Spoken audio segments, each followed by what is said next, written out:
Vê aí para nós. Primeiro ver ser vivente. Vai. Vamos no 7. Isso. Então nós estamos em Apocalipse capítulo 4, versículo 7.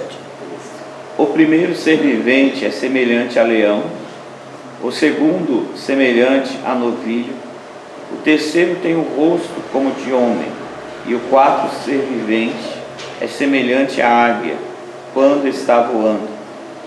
E os 4 seres viventes, tendo cada um deles, respectivamente, 6 asas, estão cheios de olhos, ao redor e por dentro. Não tem descanso nem de dia, nem de noite, proclamando: Santo, Santo, Santo é o Senhor, Deus, o Todo-Poderoso, aquele que era, que é e que há de vir. Dá uma paradinha aí, que versículo é esse? Versículo 8. Então, o que está acontecendo aí? Aí está sendo repetida a visão que Isaías teve do trono de Deus. Isaías viu o trono de Deus. Não é isso? Quando ele vê o trono de Deus, ele fala dos serafins voando próximo ao trono de Deus e falando da santidade de Deus. Quando nós estudamos esse versículo a fundo, e também Ezequiel também, na visão, quando o trono de Deus é visto descendo em direção à terra, nós entendemos que esses 4 seres viventes são seres celestiais, ao que tudo indica, serafins, né, glorificando a Deus. O texto de Isaías confirma que são serafins, porque os 3 textos são paralelos. O de Ezequiel, quando o trono de Deus desce para a terra; o de Isaías, quando o rei Uzias morreu, o rei Isaías viu o trono de Deus. E aí é repetida a mesma visão do trono de Deus. Esses 4 seres celestiais, eles estão glorificando a Jesus Cristo. 4 seres celestiais. E em seguida vai falar de 24. Esses 24 seres, eles simbolizam a igreja do Antigo Testamento, ou seja, os patriarcas, as 12 tribos, e a igreja do Novo Testamento, os 12 apóstolos. Por isso que são 24. E os 24 tiram as suas coroas e reconhecem a glória de Jesus, cumprindo o pedido que ele fez em João 17,5, que diz: Pai, glorifica-me com aquela glória que eu tinha com o Senhor antes da fundação do mundo. O senhor pode continuar com nós? Versículo 9. Quando esses seres viventes derem glória, honra e ações de graças ao que se encontra sentado no trono, ao que vive pelos séculos dos séculos, os 24 anciãos prostrar-se-ão diante daquele que se encontra sentado no trono, adorarão o que vive pelos séculos dos séculos e depositarão as suas coroas diante do trono, proclamando: Tu és digno, Senhor e Deus nosso, de receber a glória, a honra e o poder, porque todas as coisas tu criaste, sim, por causa da tua vontade vieram a existir e foram criadas. Tudo bem? Deu para notar bem que o que ele deixa não é os atributos, o que ele deixa é a glória? Dá para perceber, minha gente? Amém. Deixa eu olhar para vocês para ver se ficou bem claro. Entendeu, gente? Entendeu a pergunta? Esse é o tipo do ensinamento, que ele é um pouco mais profundo, aliás, é bem mais profundo, e vocês devem ir para casa pensando nele, e ler de novo, meditar, ler as passagens paralelas de Isaías e de Ezequiel. Tá bom? Pois bem, então o seu conhecimento é perfeito e completo. Pedro falou assim a nosso Senhor: Senhor, tu sabes tudo. O próprio Pedro disse: todas as coisas me foram entregues. O próprio Cristo disse: todas as coisas me foram entregues por meu Pai. E ninguém conhece o Filho senão o Pai. E ninguém conhece o Pai senão o Filho e aquele a quem o Filho quiser revelar. Então ele tem todo o conhecimento, inclusive todo o conhecimento acerca do Pai. João, Pois é. essa glória é referente à manifestação do corpo, como que eu posso colocar? Do corpo divino de Jesus Cristo, é isso? É isso. Aquilo, por exemplo, volta aqui em Apocalipse 1, 14 e 15, quando João ele vira-se para ver quem está falando com ele, e ele dá as características desse Cristo glorificado. Seria isso? É isso e muito mais. Porque a glória, ela é manifesta aí ela é manifesta, mas a glória não é só manifestação, a glória também é reconhecimento. Certo. A glória dele consiste no fato de todo o universo, tanto material quanto espiritual, ter que reconhecer a sua glória. Vai ter que reconhecer. Lê para nós, quando o senhor está com o texto de Filipenses aí, no capítulo 2.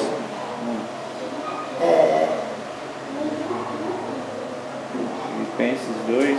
Isso. O senhor parou em qual versículo? Eu fui até o 11. Até o 11, lê o 12. Vamos lá. Capítulo 2, Filipenses 12. Assim, pois, amados meus. Ah, não, passou já. Passou, né? Passou. Não seria o 11. Deve ser o 11. Lê o 11, galera. Filipenses capítulo 2, verso 11. Vamos, a partir do versículo 9, João. Isso, vai lá. Pelo que também Deus o exaltou sobremaneira e lhe deu o nome que está acima de todo nome, para que ao nome de Jesus se dobre todo o joelho nos céus, na terra e debaixo da terra, e toda língua confesse que Jesus Cristo é Senhor, para a glória de Deus Pai. Então veja que não é somente a manifestação do corpo glorificado. Quando mostra o corpo glorificado, está sim mostrando a glória, mas não é somente a manifestação do corpo glorificado, é tudo que a glória envolve. A exaltação de tudo que ele fez. A exaltação, o reconhecimento do poder, que quando eu reconheço o poder, eu glorifico. Então é assim isso, é assim um corpo glorificado, mas é também muito mais que isso. Perceba o monte da transfiguração. Evangelho segundo escreveu São João. Evangelho segundo escreveu São João me ajuda porque eu não tenho costume de anotar, eu confio sempre na memória, tá? Não é que eu não tenho costume, é que às vezes eu anoto, mas eu acabo sendo direcionado para coisas que eu não anotei. Anotar eu até anoto, o certo é anotar, né? Evangelho segundo escreveu São João, capítulo 6, começa do versículo 1, por favor. João capítulo 6. Evangelho segundo escreveu São João, capítulo 6, versículo 1. Aí vem a multiplicação dos pães e peixes. Não, então não é esse texto. Eu quero o texto que ele promete, ele diz assim, já que eu não lembro o texto agora, eu vou citar, não lembro o versículo, eu vou citar o texto que o Gustavo diz. O texto diz assim: há entre nós alguns que não morrerão sem antes ver o Filho do Homem na sua glória. Ele faz uma promessa. Estão os discípulos reunidos e ele falou assim: ó, tem gente aqui que não vai morrer antes de ver o Filho do Homem na sua glória. Lembram-se dessa promessa que ele fez? Quem lembra? Pastor Rony, o senhor lembra dessa promessa? Achou o texto? Mateus 17. Então lê para nós, por favor.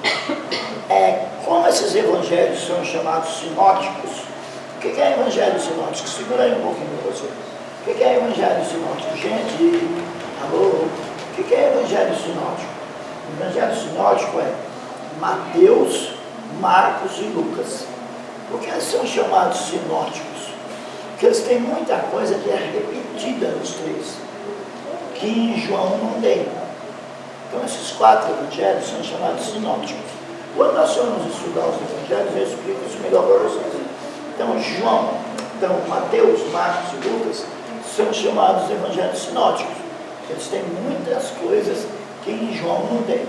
Lê para nós o texto, pastor João. Lê a partir do versículo 1, né? Mateus 17, Versículo 1. lê para nós.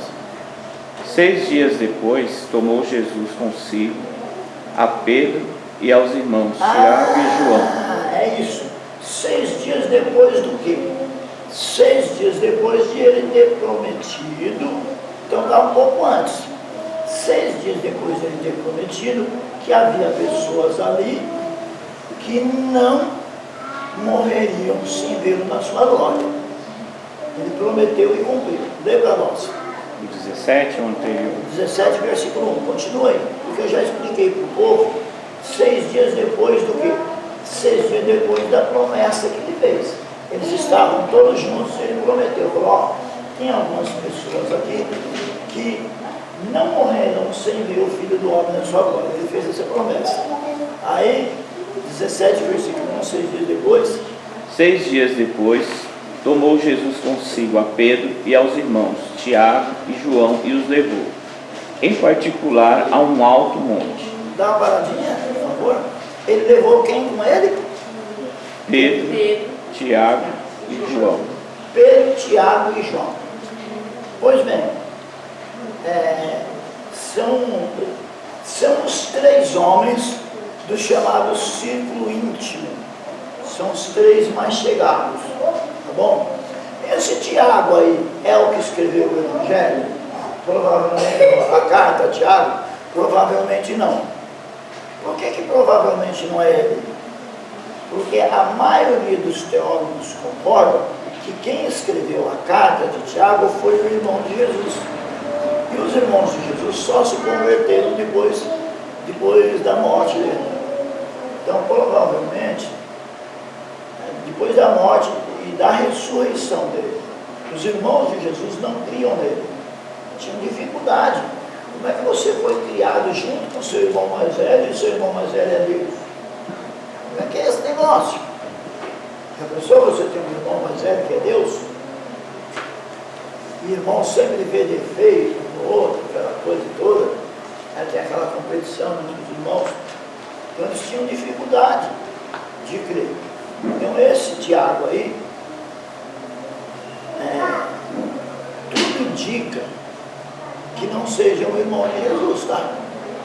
Não seja o que escreveu a carta. Porque o que escreveu a carta provavelmente seja o irmão de Jesus. E quando a gente for estudar sobre a carta de Tiago, nós vamos ver que tem uns 4 Tiago. Mas deixa isso para quando chegar lá, tá bom? Eu não sei que não tem um Tiago só, não, nem 2. Tem aí uns 4 Tiago.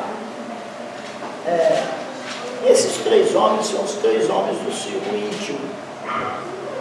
Os 3 homens mais próximos de Jesus. Pedro, Tiago e João, não é isso? Pedro, Tiago e João. Então vai lá, capítulo 17, versículo 1. Gente, não se aborrece com esse negócio de ir, voltar, porque Bíblia se estuda assim mesmo, lendo várias vezes o texto até entender. Vamos lá. E foi transfigurado diante dele. No versículo 1. Isso, por favor. 6 dias depois, tomou Jesus consigo a Pedro e aos irmãos Tiago e João e os levou, em particular, a um alto monte. E foi transfigurado diante deles, o seu rosto resplandecia como o sol. Olha que coisa. Ele tomou quem com ele? Pedro, Tiago e João. mas o texto está dizendo que Tiago e João eram irmãos, não era? Isso. Então não pode ser o Tiago irmão de Jesus, porque João não era irmão de Jesus. Então são detalhes que a gente tem que ir prestando atenção para a gente ir aprendendo essas coisas. Até porque a Igreja Católica diz que eles não eram irmãos de Jesus. Filhos de Maria não. A Igreja Católica diz que Maria nunca teve filho nenhum. Alguns ensinadores da Igreja Católica dizem que há um erro, que a palavra é muito parecida, diz que eram primos, que a palavra irmão e primo é muito parecida. E outros dizem que eram filhos de José de outro casamento. Conversa. Eram irmãos mais novos de Maria, sim. Maria teve filhos, sim. Bom, tanto teve filhos que Jesus, ele manda João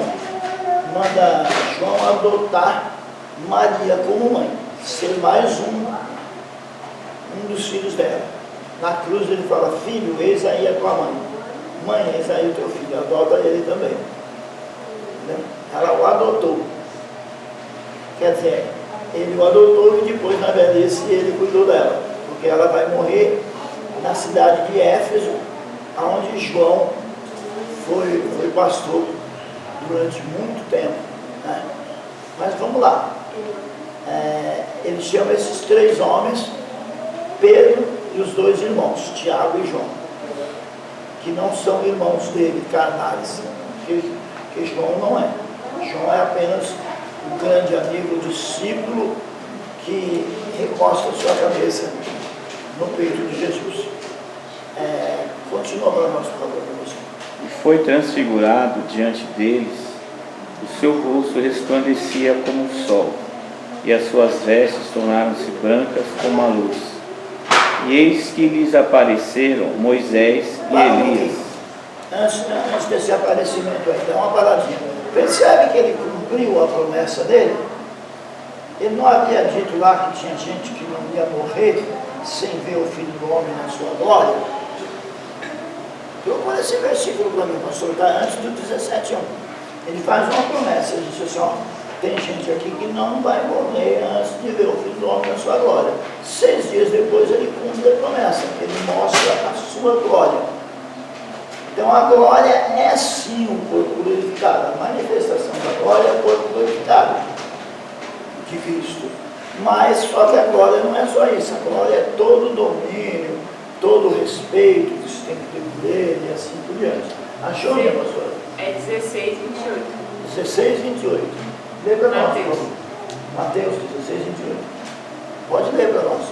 O pastor ou a pastora, os dois podem ler. Em verdade vos digo que alguns há dos que aqui se encontram que de maneira nenhuma passarão pela morte, até que vejam vir o Filho do Homem no seu reino. No seu reino. Algumas versões dizem na sua glória, que não vai dar muita diferença. Então percebe que ele cumpre, ele promete no 16, 28, no capítulo 17, versículo 1, ele cumpre. Então vamos lá, João 16, 28, ele promete que tinha gente ali naquele momento que não ia morrer sem vê-lo na sua glória, no seu reino, não é isso? E no capítulo 17, versículo 1, ele cumpre o que prometeu. As 3 pessoas que eu disse que não morreram sem ver eram Pedro, Tiago e João. E aí o que aconteceu na hora do encontro? O senhor já estava no encontro. E foi transfigurado diante deles o seu rosto. Foi transfigurado diante deles. O seu rosto resplandecia como o sol, e as suas vestes tornaram-se brancas como a luz. Dá uma paradinha. Foi o quê? Transfigurado. Transfigurar aí, gente, é passar por uma metamorfose.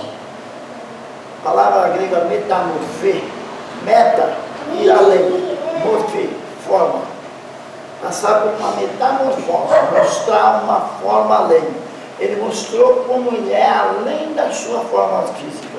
Ou seja, mostrou a sua forma glorificada, mostrou a sua glória.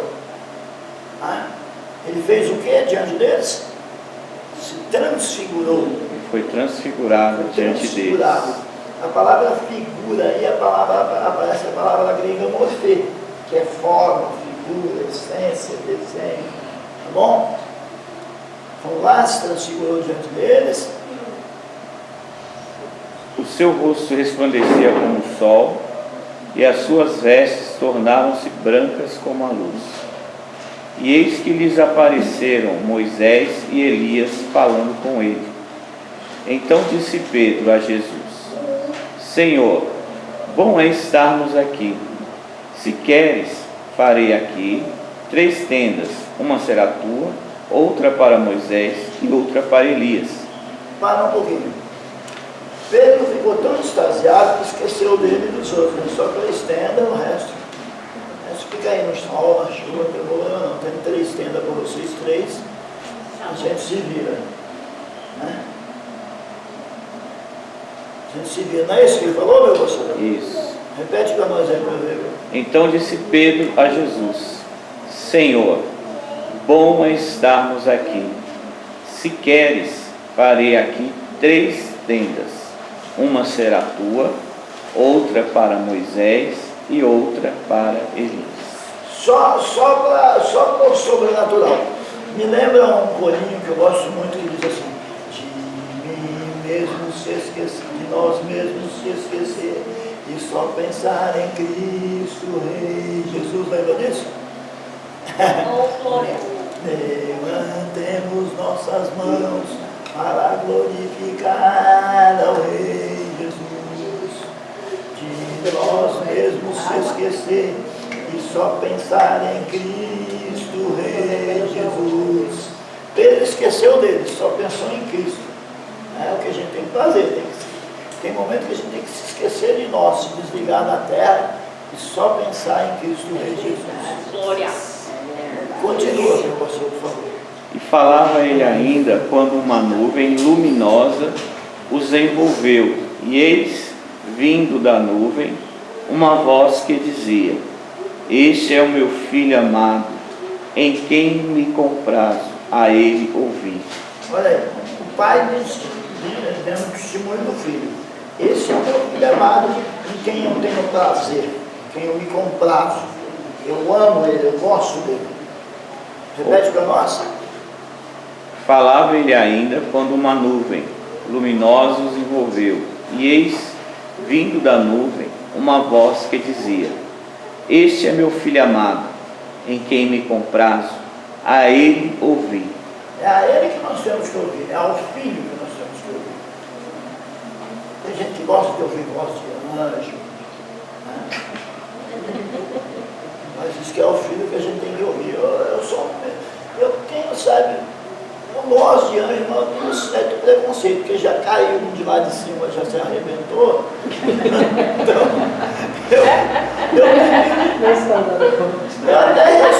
eu até respeito os anjos, mas eu tenho que o negócio é mais com Jesus mesmo. Tem as pessoas que falam que quem habita em nós não é o Espírito Santo, é o anjo. Tá bom, não sou escudeiro, em mim não habita anjo. Em mim não habita anjo, não, pode parar. Pode parar. Esse negócio de habitar anjo, nada de anjo não. A Bíblia diz: aquele que crê em mim, e eu e o Pai viremos para ele e nele faremos morada. Com anjo nem Moisés queria andar. Ele só aceitou ir com o anjo quando ele entendeu que aquele anjo era o próprio Deus que veio com ele. Porque Deus falou para ele assim: eu não vou não, porque esse povo é muito rebelde, eu não vou não. Olha que coisa, Deus falou para Moisés. Moisés falou assim: olha, Senhor, Moisés podia ter tirado o povo do deserto sem a ajuda de Deus. Irmão João, o senhor está doido? Estou quase ficando. Eu chego lá. Moisés podia ter tirado o povo do deserto sem a ajuda de Deus. O conhecimento que ele tinha do deserto, e de geografia, e de astronomia, olhar as estrelas, tudo, ele podia ter tirado o povo sem a ajuda de Deus. Igual um amigo meu que dizia que se Deus não quisesse usar ele, não precisava usar, não, que ele usava técnica, fazia a igreja rir, chorar, né, fazia os crentes virar de ponta cabeça. Aí não precisava de Deus para pregar, não. Moisés não precisava de Deus para tirar o povo do Egito.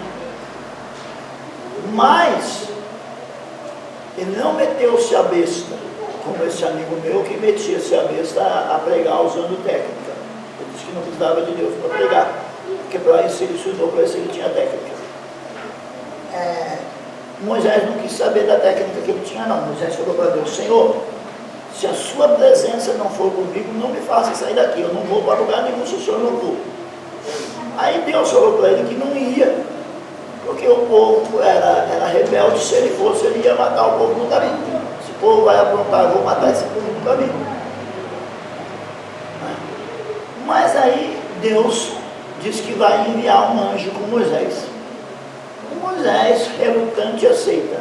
Mas Moisés só aceitou a partir do momento que ele entendeu que aquele anjo era o próprio Deus que ia. O próprio Deus que ia sair do povo do deserto. E se a gente quiser dar uma mexida nesse negócio, dar uma aprofundada, nós vamos começar a pensar que quem saiu do deserto com o povo foi o próprio Cristo. Não é heresia se eu pensar isso. Abre-se a possibilidade do próprio Cristo ter sido quem saiu com o povo do deserto. Porque em outros lugares, este anjo é o próprio Cristo. Então não há heresia em eu pensar isso. Mas não vamos muito longe não, senão a gente não sai daqui hoje. Como é que uma pessoa pode... Deu rolo nisso, o que eu disse? Não vamos muito longe, senão a gente não sai daqui hoje.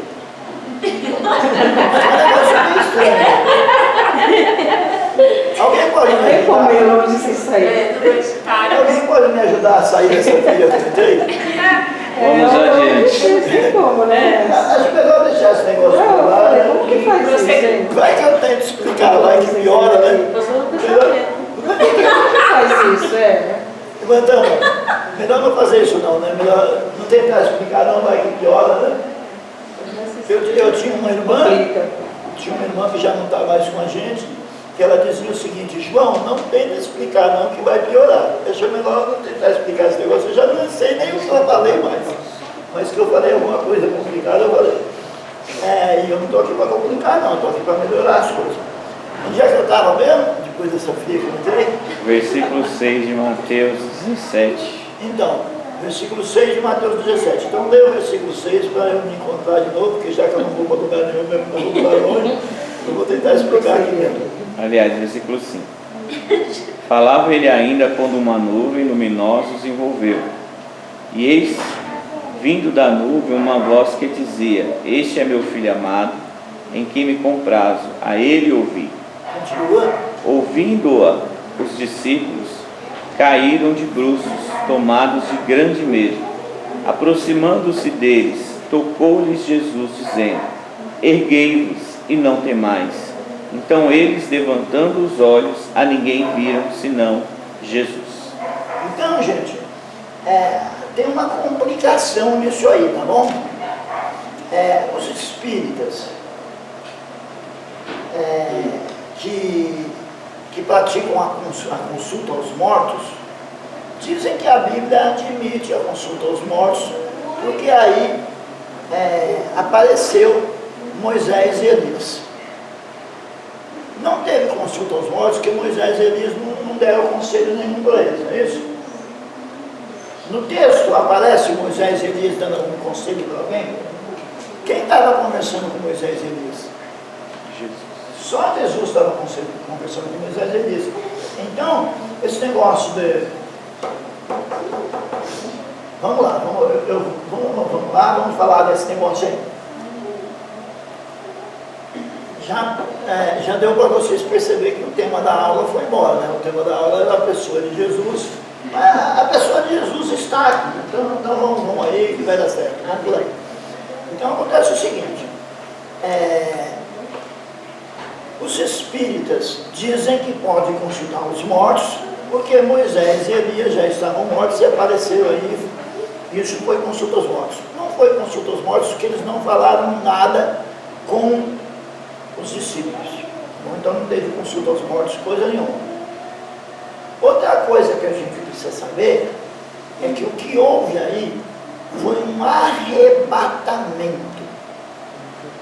Irmão João, o senhor está doido? Não estou querendo deixar vocês doidos. Deixar as senhoras confusas. Porque aqui, graças a Deus, só tem eu e o pastor Rony de homem. São todas senhoras atenciosas, né? Porque coisa terrível. Eu não devia falar isso, mas eu já pensei, eu vou falar. Coisa terrível é ensinar homem metido a sabido. Terrível. Porque você não consegue ensinar. Você fala uma coisa, eles falam 10. E as mulheres não, as mulheres ficam quietinhas, ouvindo, né? Porque a sabedoria mora com elas. Homem é sabido, mulher é sábia. Elas ficam quietinhas, prestando atenção em tudo, de vez em quando fazendo algumas perguntas. Então eu prefiro ensinar vocês do que ensinar homem sabido. Entendeu? Porque tem homem sábio também, tem homem que aprende direitinho. Agora sabido é terrível. Porque o sabido é cabeçudo. No fim da aula eu resolvi falar uma coisa dessa, mas agora já comecei a ter que explicar, porque senão vai ficar enrolado o negócio. Como é que é o homem sabido? O homem sabido, de vez de aprender com o coração, ele aprende com a cabeça. Aí a cabeça cresce, ele fica cabeçudo. Sabe aquela doença, o camarada fica com a cabeça grande? Como é que chama aquilo? Hidrocefalia, não é isso? Isso, é. O homem sabido, ele tem a cabeça grandona, ele tem hidrocefalia, que ele não aprende com o coração, ele aprende com a cabeça. E a palavra de Deus, ela tem que ser aprendida com o coração. Ela tem que primeiro descer para o coração, para depois subir para a cabeça. Já dizia Santo Agostinho, se não creres, não entenderás. Você tem que crer com a fé que reside no coração, a fé que vai além da razão, porque a razão reside na mente. Então você tem que crer com uma fé do coração, uma fé que vai além da razão, a fé da alma, do coração, do íntimo do seu ser. Esse negócio de aprender teologia com a cabeça, isso não é muito legal, não. Ele vai ficar cabeçudo, em vez de ficar sábio, ficar sabido. Então o verdadeiro sábio, ele não aprende teologia com a cabeça, não. Ele aprende primeiro com o coração, para depois subir para a cabeça. Porque se for direto para a cabeça, pode ficar cabeçudo, pode ficar com hidrocefalia. Eu acho que eu consegui explicar o negócio, né? Sim. Bom, já que agora eu consegui sair dessa fria, vamos falar dos espíritas. Então os espíritas acreditam que houve consulta aos mortos aí. Mas não houve consulta aos mortos porque eles não falaram com os discípulos. Então não teve consulta aos mortos, coisa nenhuma. Esse negócio de que os mortos morrem. Os mortos morrem, ficou legal, né? Hoje está uma beleza. Que os mortos, esse negócio de dizer que os mortos se transformam em guias de luz e vêm para o terreiro, seja para o terreiro do baixo espiritismo ou do alto espiritismo, que é a mesa branca.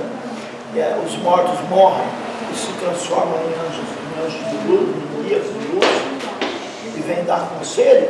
Isso aí é furada. Eles recebem conselho do capeta. Do capiroto. Sério? Com certeza. Porque é o seguinte. Minha sogra recebe os guias, não é os capetas que ela recebe. Capirotinho. Misericórdia. Não pode falar isso. Talvez o